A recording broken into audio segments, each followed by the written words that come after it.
Good afternoon. The President is constantly monitoring Hurricane Irma, and the federal government is working closely with our state and local partners to ensure the safety of the coastal communities. In his weekly address to the nation this morning, the President noted that this is a storm of historic destructive potential, and he's asking that everyone in the storm's path remain vigilant and heed all recommendations from government officials and law enforcement. Our message to the American people is this: with gratitude for our first responders and prayers for those in the storm's path, we are behind you 100%. With that, I'd like to bring up the President's Homeland Security Advisor, Tom Bossert, to discuss specifics on the federal government's ongoing preparedness and response efforts. And after, I'll be up to take care of their questions. Thanks. Thanks, Sarah. Thanks to each of you for being here.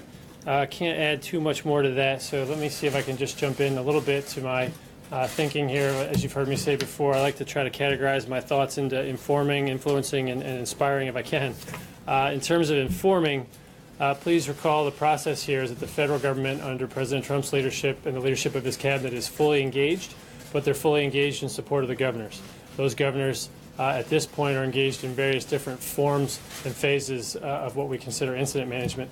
So as I walk through Irma, let me stop. I'd be remiss if I didn't, and talk about Texas and Harvey. So Governor Abbott and I have been in close contact and haven't stopped that contact because his people in Texas and the people of Louisiana under Governor Edwards are involved in the early stages of what will be a long recovery effort. The people in the U.S. Virgin Islands, Puerto Rico, and the other Caribbean islands affected by Harvey already are in the middle of acute life-saving, life-sustaining response operations. And what we're seeing in Florida and South Carolina and Georgia are the final stages of preparation for the beginning of a response operation. So we're seeing all three play out for us at the same time. It requires us to juggle some of our thinking, but it doesn't require us to juggle our resources. So to be clear, the response operations had ceased life-saving and life-sustaining in Harvey, and we had an opportunity to rest and refit our forces, move them out and reposition them for Harvey. We're right now employing them in the islands to save lives, and we will maintain a good footprint and posture to do the same in Florida, South Carolina, and Georgia as the storm progresses. So I'll come back to some of the path and the track and forecast here in a moment. I'd like to see if I could reinforce that by suggesting we take this very seriously. It's not only a dangerous storm, we've already seen loss of life. This storm has taken lives already. It's going to take more, unfortunately, if we're not prepared. So please take it seriously. I'd also suggest now, in terms of influencing, that people stop watching so carefully this track and start thinking a little bit more seriously about getting themselves into a safe place and out of danger.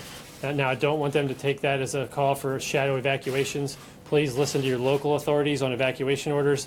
They're not only looking out for your best interest, but they're carefully coordinating. This is a peninsula, and so people need to evacuate from south to north, and that is a staggered and carefully thought through process. But what I am suggesting is at this point, this is a large storm, and whether it wobbles left or wobbles right, you need to, at this point, start thinking through your own personal accountability. So please make sure it's kind of an oxygen mask theory. Take care of yourself first so you can take care of others, take care of your loved ones, and if you're able, please take care of strangers and others in need. I think that's something that we've seen in Texas, and I have every reason to believe that the people of Florida and South Carolina will show that same American spirit and value. Lastly, if I can, there's been a lot of kind of coverage of Florida, but not necessarily media coverage of the U.S. Virgin Islands. And if I can, I'll give you a brief update on where we stand there. We are, as I just talked to the Department of State and Department of Defense officials, engaging in this life-saving, life-sustaining operation in the following way. Governor Mapp is experiencing loss of power, loss of water as a result, loss of communications, and some other sheltering needs. And so what we're doing is sending in air operations and surface operations to evacuate citizens. We're also doing that in St. Martin and St. Martin, the Dutch-French island that's been reported. There are some American citizens there. We are currently in the final stages of operations planning to evacuate those citizens. There are numbers ranging from 350 to 6,000. That was our planning assumption parameter. Those American citizens will be removed via surface and air means. We've had to do some kind of planning adjustment for surf conditions, for wind, and for Hurricane Jose. As we look forward to that hopefully missing the United States, it's unfortunately still causing some havoc in the islands in our response operations, our evacuation operations. So that's where we stand on that. They'll begin executing those plans, if not already, at some point soon today, and we'll see some of those American citizens and others evacuated as necessary, to include anyone with critical or acute medical needs. So that's where I would stop on the update, and then I'll take your questions. So if I could come down here, sir, please. Tom, one of the big problems with the Florida evacuation is that so many gas stations are running out of gasoline. What, if anything, can the federal government do in the next 24 hours to assist in getting more fuel to people in Florida? Yeah, so there's a number of things that we've done. I should stop and mention by name Governor Scott. Tremendous leadership, tremendous confidence. He and the president have spoken. He and I have spoken. I've got every confidence in the governor and his emergency manager. They're demonstrating the same leadership, resolve, and skill and quality of effort that we saw in Texas a week ago. What we're seeing in Florida, though, are fuel shortages. We saw those same fuel shortages in Texas because people appropriately gas up their generators, their cars, their boats, and so forth. So what we'll see here now is a need to pull in additional fuel, and that need will run up against the onset of tropical storm force winds. So what are we doing? We're bringing in as much supply of refined fuel as possible, and we've waived a particular statute that allows for foreign flag vessels to help in that effort. So it's a little technical, but it's called the Jones Act. Some of you have reported on it. What happens is the Secretary of Homeland Security can waive that act. Until that's waived, only U.S. flag vessels can move fuel from point to point domestically. What we've done now is we've freed up that prohibition, and so now foreign flag vessels. So as many ships, tanker ships as possible, are now being brought to bear on the effort to bring as much fuel as possible in to help Floridians, regardless of their flag vessel status. And that's the best we can do. In addition, they're planning all the intermodal points to get trucks from those tanker ship port locations into the gas stations. So that's what we're doing. The window's rapidly closing. How much more can you get in there? The conditions will dictate that. I don't think there'll be too much more that we can get in. At some point here, they'll have to stop those operations. And again, that's one of my messages here. It's not a tough love message. It's just a message of clarity and honesty. At some point, people are going to be on their own, so to speak, for a period of time during which the flooding, the raining, and the wind bear down on them. And they need to be prepared if they are in that path and haven't taken some action to get themselves in a less dangerous position, to be ready for at least a 72-hour period. That would be my advice for them to have enough food, water, and shelter before the government can get back in. We have pre-deployed and pre-staged, but we can't actually get to that final point of care until conditions permit. So, Major. One housekeeping question. For FEMA to have resources and no broken chain there, the President needs to sign the legislation the House just passed this morning. Any indication of when that's going to happen? So I'd like to start by thanking Congress. They came in a fast way to give us the emergency supplemental funding. I think that's what you're alluding to. First, FEMA still has the money that they need, so there's no break in operations. I want to make sure to clarify on your question there. But there will be a break in their operations if they run out of money. That's why that supplemental legislation was so necessary. Thank you to the House and Senate leadership for bringing everyone back in and passing that so quickly and responsibly. We anticipate, honestly, this is a real-time event. The bill might be on its way up here right now. It requires signature by the Speaker, signature by the Senate leadership or the Vice President, and then signature by the President of the United States. And so I think that will happen today. But as soon as we get it, the President will take that seriously. Talk to us about the complication of a storm track, and we don't know the wobbling nature of it, but it looks like it's going to cover the entire peninsula running south to north. How does that complicate emergency management response as it moves up the state? And to Floridians who are veterans of hurricanes, there is sometimes a tendency to say, I can ride this one out. I've seen bad storms before. Could you address both of those? Yeah, of course. Some people call it hurricane amnesia. Let's hope there's no hurricane amnesia, but I would start by saying there are some people, probably some 20% of the population, that might not remember or might not have gone through the last big hurricane in Florida. It was probably 2004 or 5, right? There were 4 major hurricanes in 2004, Wilma in 2005, which was forgotten because of Katrina.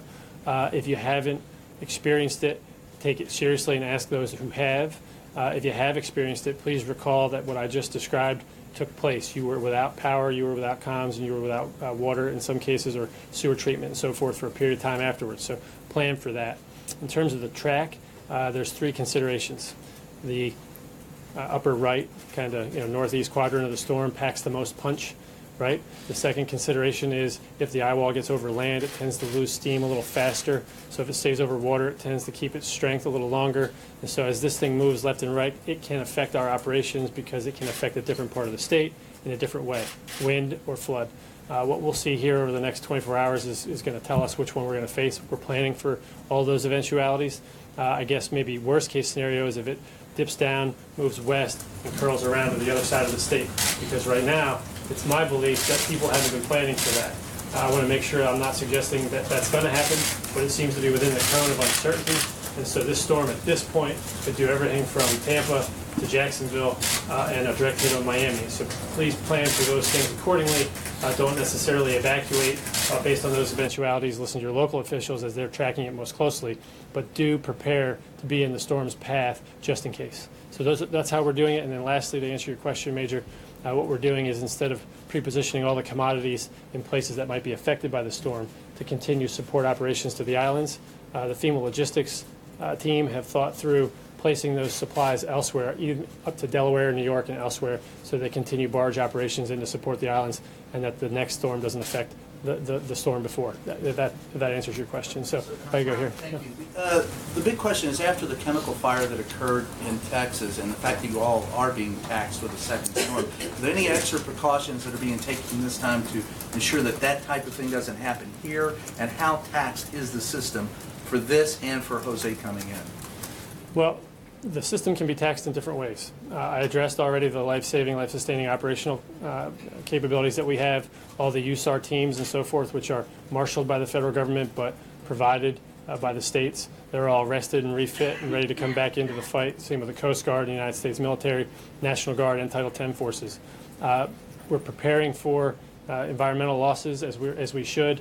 I can't speak to each and every company's preparation efforts as I stand here. We can continue to monitor that and follow up with you. There'll be steps that are taken from setting down the nuclear facility, the nuclear power facility, to a position of safety. I think they take some kind of warm shutdown posture at some point, depending on the track. So we monitor those things. I was comfortable with the position of most of them. We also look at Okeechobee because that's going to be a big flooding risk and an overflow risk. Is there anything that you're not comfortable with right now that is an overriding concern? Yeah, well, we're worried about the fuel shortages. We're worried about whatever worries the governor at this point. But no, to be honest with you, I am setting expectations appropriately here because as we go through a storm, nobody's ever happy or completely safe. But I am extremely comfortable with the government efforts. Now I want to make sure that people understand that they have a part to play here as well.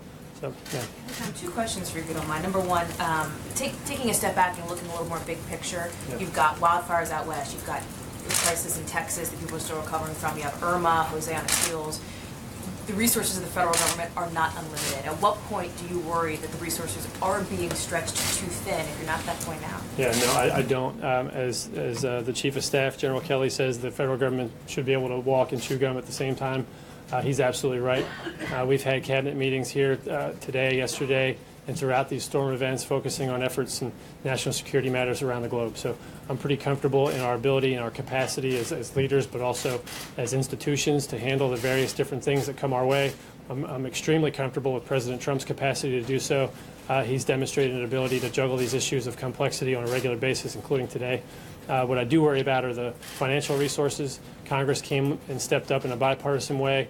I think President Trump deserves a lot of credit for putting that together over the last 48 hours.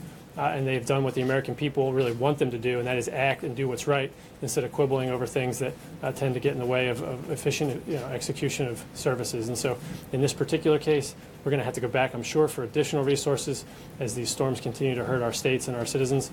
But for now, we're taking a responsible course of action, asking for the money in the appropriate small tranches, and then reassessing and getting better estimates so that we don't overestimate.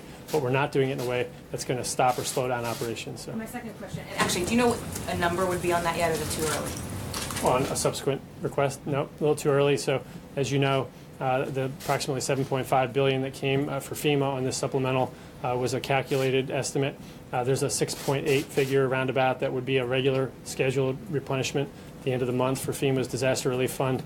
Those two together were contemplated, so we assume passage of both. The third or future requests will be based on estimates of information as we refine them. While we have you here, I know you're going to focus on Irma, but I've got to ask about DACA because there's still a question of what happens to DACA recipients currently serving in the military. There's still no decision. Can Can you explain why there's a delay in explaining to these folks what's going to happen and when they might be able to expect an answer? No, I can't. I can tell you that the president put it back on Congress and then asked for his priorities to be met in their solution. In the interim window, I'm not sure, to be honest with you, what the answer is on the military part of DACA, but I thought we were clear. I'll find to make sure I get back to you on that. Given Harvey and the flooding and the recovery efforts that you talked about, and then what may happen with Irma, there have been reports that you all are reconsidering the flood, reversing the flood plain regulations that the Obama administration put in. Can you talk about whether you are, in fact, reconsidering that, either putting back those regulations or drafting new regulations that would once again toughen back up the flood regulations, given that we're going to be facing a lot of those issues as both of these places recover? Yeah, no, I won't necessarily accept the premise of the question, but I will answer the spirit of it. So it's not about tough or not tough, it's about smart or not smart. And I think the answer here, I think I went out and did this in one of your publications, the answer here is that we shouldn't use federal money to rebuild in ways that don't anticipate future flood risk. So we need to build back smarter and stronger against floodplain concerns when we use federal dollars. What happened in the president's infrastructure executive order was the rescission of an Obama-era order that had a broad-ranging and overreaching scope into construction permitting. And at the time that we rescinded it, we did so in the hope of expediting infrastructure development in this country, which I think was a smart move for what it's worth. The president certainly did as well. But now what we have to do is replace with thoughtful, whether it's an executive order, regulations, or both, building standards and practices for the expenditure of federal money that makes floodplain and risk mitigation sense. So there will be some kind of affirmative effort to. In the interim, I should point out two things here, right? Not to be defensive, but first, that Obama-era executive order had not turned into a regulation yet. So nothing in this storm would have changed whether we acted or didn't act, if that makes sense. So this was not an immediate or poorly thought through step. And then secondly, whether we put forward an executive order or not, we do have the latitude under the current Stafford Act authorities and other laws to put into these rebuilding practices in Texas and Florida appropriate floodplain management practices. But we want to make sure we think through how to codify that for the future in the next month. Ma'am? Monday, we're seeing an anniversary, 9/11, and the nation right now is seeing a lot of vulnerability, speaking of what Howie said. What is the threat level, and what is this administration doing as it relates to moving into this tragic anniversary, remembering this tragic anniversary? I was kind of personally motivated into service on that day, and that's why I've come back to service here again. The counterterrorism mission is the one I take the most seriously, and President Trump will, as presidents before him and since 9/11, receive a comprehensive picture of the terrorist threat environment and what we're doing to counter it from his senior officials on 9/11. Or I think on Monday we'll do this. We'll get the timing of that to you, and we'll give you a readout. He'll do that. That's a practice that we've started since 9/11. Presidents Bush and Obama maintained that practice. President Trump intends to do the same. And then I'll let the team announce his planned event or schedule of events for attending any ceremonies and paying some respects. But for the most part, I'd encourage the administration, who will, I'm sure, fan out and give appropriate speeches, to show some solemnity that day and not talk too much about policy. It's a day of remembrance and respect. What's the threat level right now as we go into 9/11 and with the vulnerabilities that we are seeing throughout this nation? Yeah, no terrorist should view us as vulnerable right now. Farthest thing from the truth. Okay? Second, there is no actionable, credible threat to the United States right now. We run those regular risk posture meetings here at the White House, and we bring together the entirety of the intelligence community when we do so. There is no current credible, actionable threat, terrorist threat against the Homeland, but we will continue to track that. And if we learn of such a thing, we communicate it to our law enforcement authorities and to the public as soon as we learn of it. Yeah, thank you, sir. Tom, in addition to the issue of supplies of oil and gas, there's the issue of price. And gasoline has got jacked up about 70 cents a gallon. I remember in an earlier briefing you said you'd be monitoring to make sure there isn't gouging. Yep. Are you monitoring beyond the issue of supply and demand? Because that seems to be a pretty bad excuse just to raise prices, and to make sure that it's data-based? Yeah, so the idea is trying to determine, it's a fact-based determination, the difference between gouging and supply and demand price indicators. So I'd ask you to remember one thing, the refineries, at least 5 or 6 of them in Houston are still down. So we've got a refinery issue on one side and we've got an increased demand issue on the other side. And so that's necessarily generally going to raise prices, but it's a short-term price spike in our experience. We'll try to differentiate that from gouging as we examine any potential allegations of that practice. But for right now, Floridians are pretty well used to this, and I think they're pretty well used to their Attorney General prosecuting them in Florida. So I'm not of the opinion that I have to issue too many warnings from this podium again, but in case anybody missed me last time, gouging won't be tolerated, period. Okay? Let me see if I can come back real quickly because I know Sarah's here and has a lot more to do. Governor Mapp, Governor Rosello, Governor McMaster of South Carolina, Scott of Florida, Deal of Georgia, and Abbott of Texas. You're all in our minds. You're all our clients. You're our customer base right now. You're going to set the requirements. We're going to meet those requirements, and as Americans, we're going to get through this. So remember, I started with inform, influence, and inspire. I'm pretty certain that the country saw the people of Texas show us what compassion is all about. And I'm pretty sure the Floridians and South Carolinians are going to step up and match that challenge in the next coming days. Let's say a little prayer for them, and I'll come back out and speak to you as the situation dictates. So thank you very much. Appreciate it. Thank you, Tom.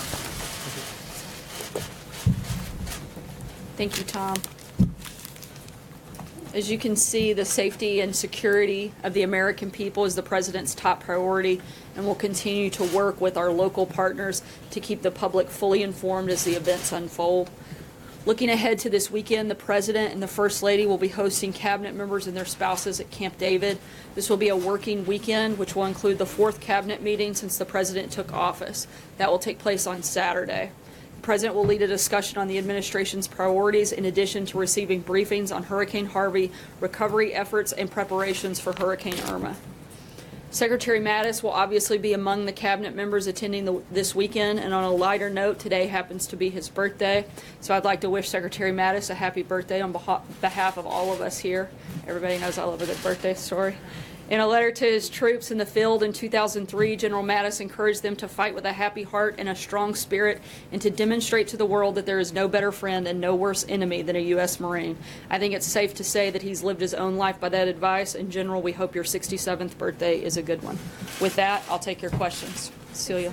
Is this agreement with the president, is this agreement with the Democrats that the president reached a one-off? Is this something we can expect to see more of, bipartisanship from this White House? I certainly think that the goal is to have bipartisan efforts and certainly legislation where you've got Republicans and Democrats both working towards it.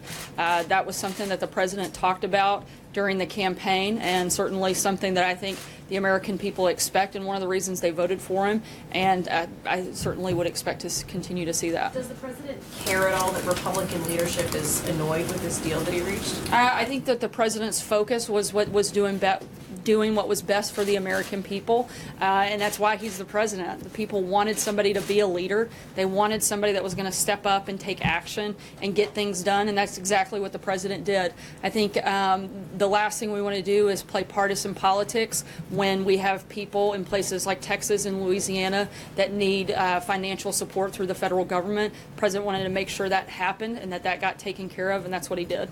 John? Sir, what's the thinking behind the president working with Nancy Pelosi and Chuck Schumer to eliminate the need to constantly go through this debt ceiling process? Look, I think that if you can take some of that partisan bickering out of the process, that's probably a good thing. This is a government that is always going to pay its debts and wants to make sure that our bills get paid and that we can support the needs that we have of our country, like we're having to do right now in a time of disaster relief efforts. And so that's certainly a priority moving forward. But there are some conservatives in Congress who say taking away the battles over the debt ceiling just means that you're going to continue to add on debt, add on debt, add on debt with no checks and balances. Well, I think that's, if you have your priorities wrong, the president is focused on, one, balancing the budget, bringing that debt down overall, but also making sure, again, that the citizens of our country, particularly those in a really desperate time of need like we are seeing right now in Texas and Louisiana, are taken care of. Major. Sarah, about tomorrow, you said it's important for the public to be fully informed. I would just suggest you take in due seriousness having we'll be able to cover some portion of that cabinet meeting at Camp David tomorrow, so the country can be fully informed. We will be releasing some of the president's remarks from tomorrow, and we'll keep you guys posted on that process and how that'll look. You talked about eliminating partisan bickering from the debt ceiling process. Is that a Republican problem? Is that I'm sorry? A Republican problem. We had 90 Republicans in the House vote against this emergency relief package, in large measure because it was decoupled or coupled in a way. The majority of Republicans voted for it. I think that the most important thing is that the deal got done. The president acted on it, and he worked with Democrats to get it done. And I think he's going to continue to work with whoever is interested in moving the ball forward to help the American people. And for Republicans who are displeased with this, what is the White House message to them? Just get over it? You're sore losers? What? I think the biggest message is that we're a lot less focused on what makes Congress happy and what makes Americans better and stronger. And that was the decision that the president made, that this was something that was important to get done, and he was willing to work with Democrats to make sure it happened. David. Sarah, I think you, just to change subjects for a second, there's been estimates that 250,000 Rohingya Muslims have fled violence in Burma, perpetrated by the military portion of the Burmese government. And I think last week you said you were asked whether the president had been briefed and weren't sure. Can you give us an update whether the president has been briefed and made aware of it? If he has concerns about this, because it could be regionally destabilizing, and also let us know whether the president, since taking office, had had any direct conversation with Aung San Suu Kyi and would agree with some members of Congress who are now saying they would like her to take a stronger role in sort of denouncing this violence and trying to put an end to it. I know that he's aware of the situation. We're monitoring. I'm not aware of it, if they've had specific conversations, so I'd have to look into Do you guys that. have a statement, though, about the concern about this? Again, we're monitoring the situation, and I would refer you to the State Department for specific details at this point. Jeff? Sarah, what specifically are some ideas that the president would like to work with Democrats next on? He's talked a lot about tax reform, obviously, but is infrastructure also on the list here? Or when will we know if this sort of new approach to bipartisanship is something that is his new plan versus just, as Cecilia asked, was a one-off? Look, the president's committed to moving legislation through. He wants Congress to act, and he's happy to have Democrats be part of that. Tax reform is a huge part of the agenda moving into the fall. Infrastructure is something certainly we'd love to see.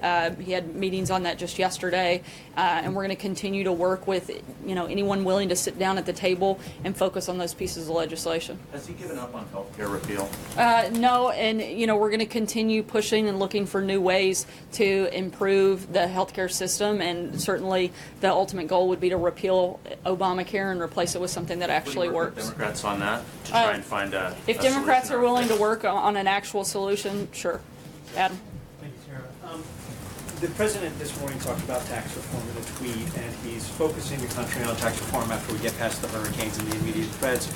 Everyone in the administration says tax reform this year. One person, however, that would be Leader McConnell, keeps saying tax reform this Congress, which could be next year. Is the president willing to allow the focus on tax reform to move into 2018? And if not, what would he say to the leader to get him on board with everyone else in the administration to deliver tax reform to the American people by December 31st of this year? Yeah, I think the ultimate goal is certainly to get it done. Ideally, we get it done as soon as possible. The most important thing, though, is that we're providing tax relief for middle-class Americans. And so ideally, we get that done. If we could get it done tomorrow, I think everybody would be happy with that. But obviously, it's going to be a process. As soon as we can, that would be our ultimate goal. But we want to make sure we get it done right, and that's important. Leader McConnell keeps saying this Congress as if to give him a backdoor excuse or option to go into next year. What does the president say to him about it? I certainly can't speak for Leader McConnell, but again, this administration, our priority is to get this done and get it done as quickly as we can. Catherine? Sarah, is Mar-a-Lago following evacuation orders in Palm Beach? I can't speak for the Trump organization. I'd direct you to them. And do you know at all, the Mar-a-Lago has survived come through a number of hurricanes, very minimal damage. Would the president consider evacuees or victims of the storm being housed there? Again, that's something that you would have to talk to the Trump organization, not something I can comment. Zeke? One, regards to the deal reached with Democrats earlier this week, the president talked a lot on the campaign about how he was going to cut the best deals. What would the White House's message be to Republicans who, on the issue of the debt ceiling or on the CRs in the past, achieve better deficit-cutting deals under President Barack Obama? Well, I don't know that you could say that it's a better deal when you're helping people that are in a recovery effort, and that certainly was the priority of the president, is making sure that we move things forward and quickly so that those people were taken care of, and that was the priority in that process. No, sorry. Quick, there's a report earlier this week that the special counsel, Robert Mueller, was looking to meet with or interview White House staff regarding the statement that was put out in early July that Donald Trump Jr. is meeting with Russian trained and several other individuals at Trump Tower. Has that a formal request been made, and will the White House staff be complying, and who is affected by that request? I'm not aware of a specific request at this time, but certainly we've been very clear that the White House will be fully cooperative and transparent through this process. No. Sir, I have two questions, one on DACA and one on the debt ceiling deal. On DACA, the president tweeted yesterday that DACA recipients have, quote, nothing to worry about over the next 6 months, and there would be no action. Can you definitively say that no DACA recipients will be deported in the next 6 months? I would imagine, unless there was some sort of criminal activity, I think that would change the situation. Why can't you definitively say that no DACA recipients? Well, I was about to, if you'd let me finish my sentence. But I was going to say that outside of circumstances where there may be criminal activity or something along those lines, the president's been clear that that's not something that would take place, a change over those 6-month period. I think what most DACA recipients are worried about is that their status is scheduled to lapse by 2020. Can you speak to that? I mean, when the president says they have nothing to worry about, they're all going to be during this 6-month time. There are no changes that are being made to the program at this point. After that, again, the goal is that Congress makes a permanent fix, and that Congress actually does their job, and that we have responsible immigration reform that takes place over these 6 months, and those individuals won't be affected because they actually stepped up and did what they were asked to do by the American people. On the debt ceiling deal. When it comes to votes, is the president finding Schumer and Pelosi to be more reliable partners in getting votes than the Republican leaders? Look, the president's committed to working with both Republicans and Democrats, and we're going to continue doing that and trying to get the best legislation we can for the American people. I hate to do this, but it's Friday and the president's departing, and I know several people have to step out for that. We'll be around the rest of the afternoon. If you guys have follow-up questions, we'll be happy to answer them. Thanks, guys.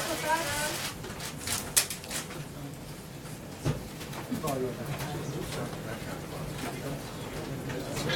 you.